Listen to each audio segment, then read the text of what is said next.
L'émotion de Jérôme Goulon. Radio J. Bonjour Jérôme. Bonjour Cyrielle. On est dans l'émotion là. Bonjour Isabelle. Bonjour. C'est le moment de la chronique émotion. On va s'intéresser à vos goûts personnels et à des artistes que vous aimez, qui ont marqué votre vie ou avec qui vous avez des points communs. Alors l'émotion, un mot totalement indissociable de vous, Isabelle Carré. Vous avez en effet souvent parlé de votre hyper-émotivité, cette hyper-émotivité qui dans votre vie vous a fait vivre un arc-en-ciel d'émotions et fait passer des pensées les plus sombres aux sourires les plus optimistes. Un sourire qui a toujours pris le dessus, ce sourire constant que vous affichez. Et d'ailleurs, votre marque de fabrique, Isabelle Carré, les gens qui vous connaissent disent de vous que vous êtes lumineuse. La lumière et le sourire qui prennent toujours le dessus, ce n'est pas sans rappeler une phrase que vous répétez votre papa. Au pied de l'arc-en-ciel, un mélange de soleil et de pluie, se dissimule toujours un trésor. Alors, puisqu'on est dans la rubrique émotion et qu'on parle des artistes qui vous ont touché, impossible évidemment de commencer cette chronique sans évoquer une actrice qui a changé votre vie. Cyrielle, vous l'évoquez tout à l'heure en début d'émission. Cette actrice, c'est évidemment Romy Schneider, une artiste qui avait un gros point commun avec vous, Isabelle, son hypersensibilité, son génie d'actrice qu'elle faisait passer à l'écran.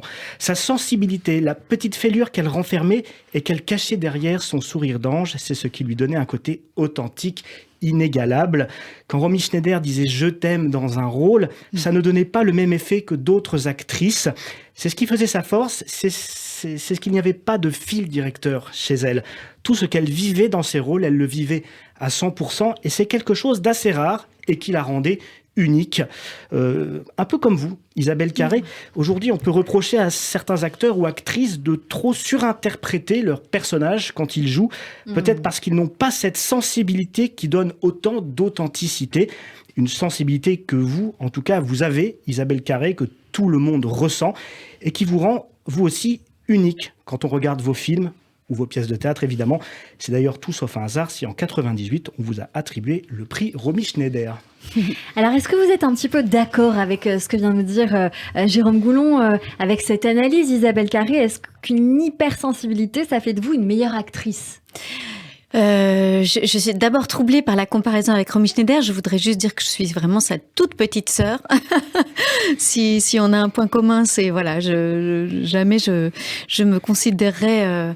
C'est impossible d'arriver à son niveau en fait. C'est impossible parce que et c'est ce qui m'avait séduite quand j'étais adolescente, c'est ce don absolu d'elle-même et cette capacité à livrer autant d'émotions, mais d'une émotion pure. Ouais. Ce que vous dites, tellement sincère, tellement dénué de toute fabrication, quoi. C'est bouleversant.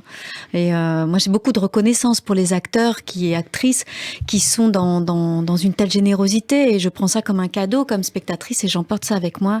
Je me dis, bon, voilà, on m'a donné quelque chose, je le garde bien précieusement.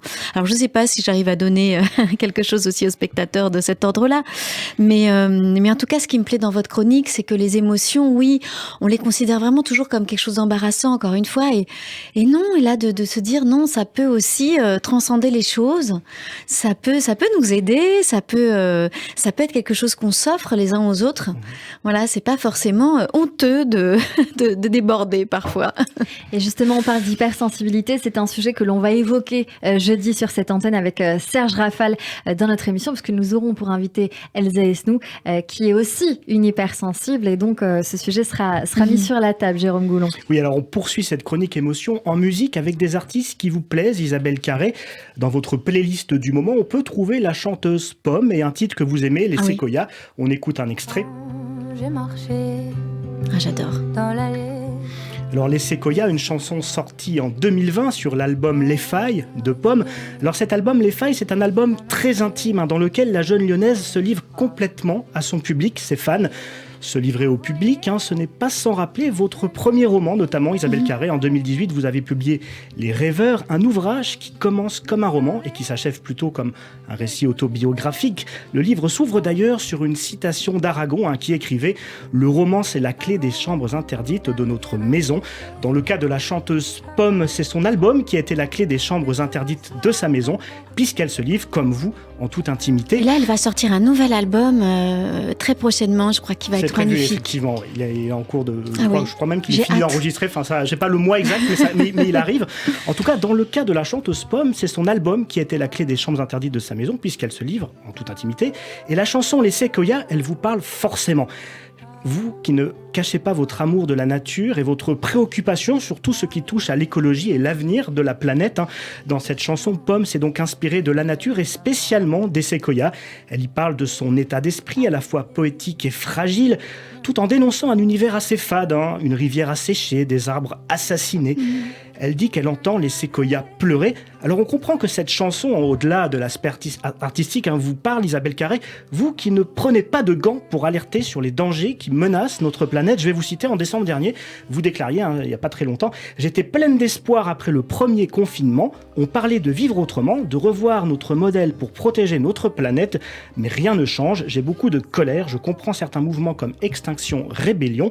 Je suis maman de 3 enfants et je m'inquiète pour eux. » Oui. L'attentisme des politiques, Isabelle Carré, sur les questions écologiques, est-ce que ça vous met en colère? Est-ce que vous pensez qu'on en fait assez, pas assez? Évidemment pas assez, et on peut parler de la responsabilité des politiques, mais aussi de la responsabilité des industriels.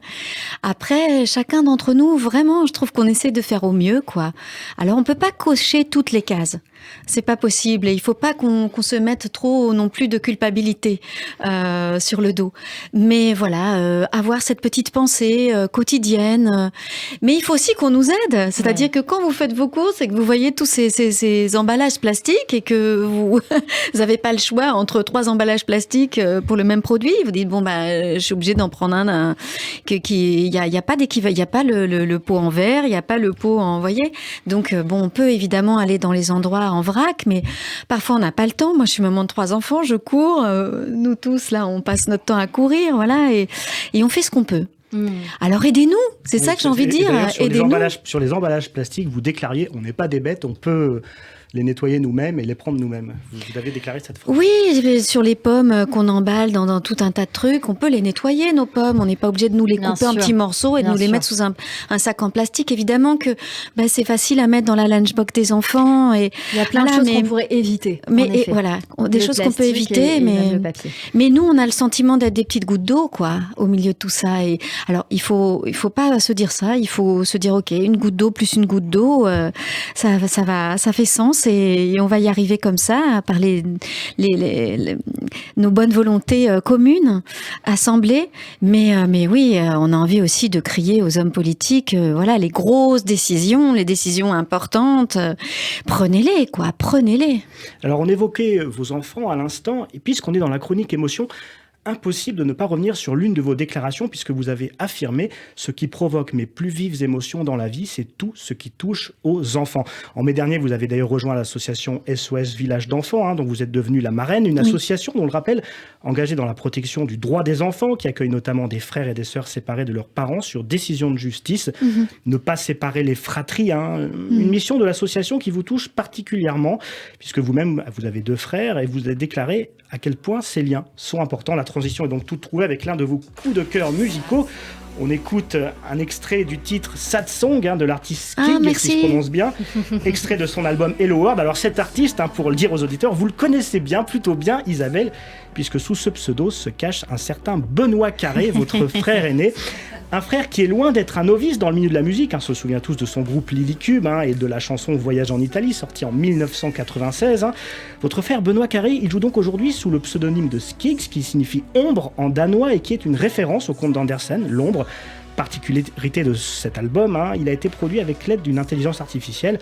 Alors on parlait des liens fraternels, on sent une certaine fierté quand vous parlez de votre frère dans les médias. Ah oui, il a écrit des chansons magnifiques pour lui, mais aussi pour des artistes aussi importants que John Hallyday ou Françoise Hardy.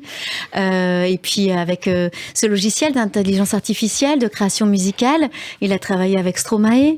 Oui, donc je suis très, évidemment, et puis je l'ai toujours vu, moi, je vous racontais ça tout à l'heure au début de l'émission, je l'ai toujours vu composer sur le piano. Moi, je l'écoutais religieusement quand j'étais petite et j'adorais ces moments-là.